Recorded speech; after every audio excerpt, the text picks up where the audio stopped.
Value of education. Education की क्या value होती है? आज हमारे हिंदुस्तान में बहुत ऐसे स्टूडेंट हो गए हैं जो कहते हैं पढ़ाई करके न वो डीएम बना है ना हम बन पाएंगे। पढ़ने से कुछ नहीं है, बिजनेस करो। पढ़ने से कुछ नहीं है, बिजनेस करो। तो मैं उन लोगों को बताना चाहूंगा और इस वीडियो के माध्यम से मैं अपने स्टूडेंटों को भी बताना चाहूंगा कि बेटा, एजुकेशन का नाम गवर्नमेंट जॉब नहीं होता है। गवर्नमेंट जॉब तो मान लीजिए किसी के नजरिए से, अब तो हम पढ़ा रहे हैं तो किसी के नजरिए से बहुत छोटा भी हो सकता है और उसमें एक लिमिट होती है कि हम अपना जीवन इस लेवल में जीते हैं। ठीक है ना? अगर आपके पास एजुकेशन है, अगर आपके पास टैलेंट है, तो आप जितना मनाए उतना पैसा भी बेटा कमा सकते हैं। बात समझ रहे हैं ना आप? हम लोगों के हिंदुस्तान में बहुत सेलिब्रिटी है, एशिया का रिचेस्ट मैन है। ठीक है ना? क्योंकि एशिया महाद्वीप में 48 देश है, कंट्री है, और उन पूरे देश का राजा है हमारे हिंदुस्तान का मुकेश अंबानी जी। है कि नहीं है? तो ये बताइए, उनका ड्राइवर कैसा होगा, उनकी सैलरी कितनी होगी? जो उनके यहाँ वर्क करता होगा मैनेजर, उसकी सैलरी कितनी होगी? ये जो एक्टर लोग हैं अपने बॉडीगार्ड को 2-2 करोड़ रुपए देते हैं सालाना पैकेज। हम कहते हैं कि अरे एजुकेशन से कुछ नहीं होता। बेटा, कहीं ना कहीं एजुकेशन का ही टैलेंट है। जब आपके पास एजुकेशन होगा ना, तभी तो आप अपना हेल्थ सही कर पाएंगे। अब आपको पता नहीं है, शुगर है, मिठाई मीठा खाते चले जा रहे हैं, डॉक्टर मना कर रहा है, तो आप भाई एजुकेटेड है नहीं। अरे कुछ नहीं होता है, उनको वो खाए थे उनको नहीं हुआ तो हमें कैसे होगा? यही गलतफहमी उस इंसान को डुबो देती है। अगर वो एजुकेटेड होता, समझ उसके अंदर होती, तो उसे पता था कि मैं ये मीठा चीज खाऊंगा तो किसके लिए नुकसान है, चावल खाऊंगा तो क्या होगा, रोटी खाने से क्या होगा, वेजिटेबल से हमें कौन सा विटामिन मिलता है, दालों से हमें क्या मिलता है। बात समझ रहे हैं ना?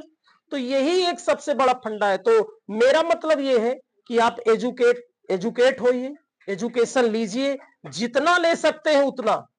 उसके बाद किसी भी फील्ड में आपको जाना है तो अपना पूरा फुल कॉन्फिडेंस के साथ अपना डेडिकेशन करिए, समर्पित कर दीजिए पूरा फुल। जिस विभाग में आपको जाना है, मैं दावे के साथ कह सकता हूं, आप उसके किंग तो नहीं, लेकिन एक अपनी बड़ी पहचान बनाने वाले शख्स बन सकते हैं। बस आपको लगन लगानी है। यहां हम लोग कहते हैं इंटर पास होने के बाद, बीटेक करने के बाद कहते हैं हम 20,000 की नौकरी नहीं करेंगे। बेटा, कभी आपने ये सुना है क्या कि कभी जो घर बनते हैं वो ऊपर से नीचे बनते हैं? आप अगर ऊपर जाना है तो पहले नीचे वाली सीढ़ी में पैर रखना पड़ेगा, उसके बाद ऊपर जा सकते हैं ना। तो डायरेक्ट ऊपर कैसे जा सकते हैं? हर वो व्यक्ति हर वो व्यक्ति नीचे से ही स्टार्ट हुआ तब ऊपर गया है। भगवान भी हमारे इस वसुंधरा में जन्म लिए हैं तो छोटे से ही लिए हैं कि वो डायरेक्ट भगवान बड़े होके आ गए थे। उन्होंने हम लोगों को सीख दी है कि बेटा, तुम्हारे पास ही कष्ट नहीं है। आप कृष्ण भगवान से लीजिए, अगर कष्ट की बात करते हैं, बेचारे जेल में जन्म होता है, आधी रात को तड़ी पार हो जाते हैं। आज के गुंडे तब के राक्षस कितने लोग परेशान करने आते थे उनको, ठीक है ना? लेकिन उन सब का सामना किया है। हम थोड़ा सा दुख आ गया, ओहो हमें बुखार है हम पढ़ नहीं पाएंगे, हमें बुखार है हम ये काम नहीं कर पाएंगे। बताइए, छोटा छोटा मैं मानता हूं, बुखार आने से काम नहीं छोड़े जाते हैं। बुखार आने से पहले दवा खा लीजिए, उसकी समस्या समाधान, काम पे लगे रहिए। क्योंकि बेटा, हमारा स्वास्थ्य ही धन है। Health is wealth. अगर स्वास्थ्य नहीं है तो कुछ नहीं है। पैसा भी कमाकर क्या करेंगे जब आप स्वास्थ्य ही अच्छा नहीं लिए?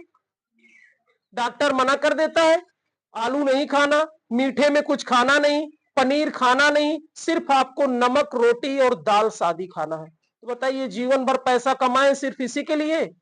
इसलिए कहता हूं, स्वास्थ्य अच्छा रखिए।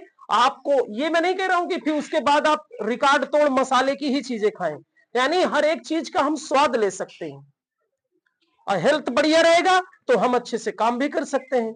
तो एजुकेशन बहुत जरूरी है। एजुकेशन और हेल्थ, ये दो चीज इंसान को कभी गिरने नहीं देती है। आप इतना जान लीजिए। अगर मेरी बात से आपको मेरी बात आपको समझ में आई हो या आपको लाइक कर रहे हैं तो आप कमेंट बॉक्स में अपनी प्रतिक्रिया जरूर दीजिएगा कि आखिरकार मेरा मैसेज एजुकेशन के लिए, उन बच्चों के लिए है जो एजुकेशन से भागना चाहते हैं। वही चीज उनके जहन में बैठ नहीं रही है, क्योंकि जो मन को अच्छा लगता है बच्चे वही करते हैं। तो ये एजुकेशन क्यों नहीं मन में लगती है? सब लोग पढ़ते हैं, पढ़ाते हैं, बस यही है जो 10 पेज काम देगा वो बहुत अच्छा पढ़ा रहा है। मेरे बच्चे को 2-4 घंटे सिर्फ राइटिंग स्किल करता रहे, वो बेटा थक जाएगा, है ना? उसको, आपको आधा घंटा अपनी सोचने की क्षमता को डेवलप करो बेटा, कि हम क्या कर रहे हैं, ये सही है कि गलत, और किस दिशा में कर रहे हैं। जिस दिन वो स्टूडेंट जान जाएगा तो फिर वो अपनी दिशा खुद बदल देगा। अभी मना करो, ये ना करो, तो उनको बुरा लगेगा और फिर बाद में फंस जाएंगे, तो बोलेंगे तुमने तो सही कहा था, मैं हमेशा सही था, बस समझने का फेर अलग था। इसलिए बेटा आप उन दुनियादारी से वो हो जाइए, अपना एक गोल बनाइए और उस गोल पे वर्क करिए। ठीक है ना? तो आज की वीडियो में बस इतना ही, मिलते हैं कल इससे अच्छे और वीडियो में। तब तक के लिए थैंक यू, टेक केयर।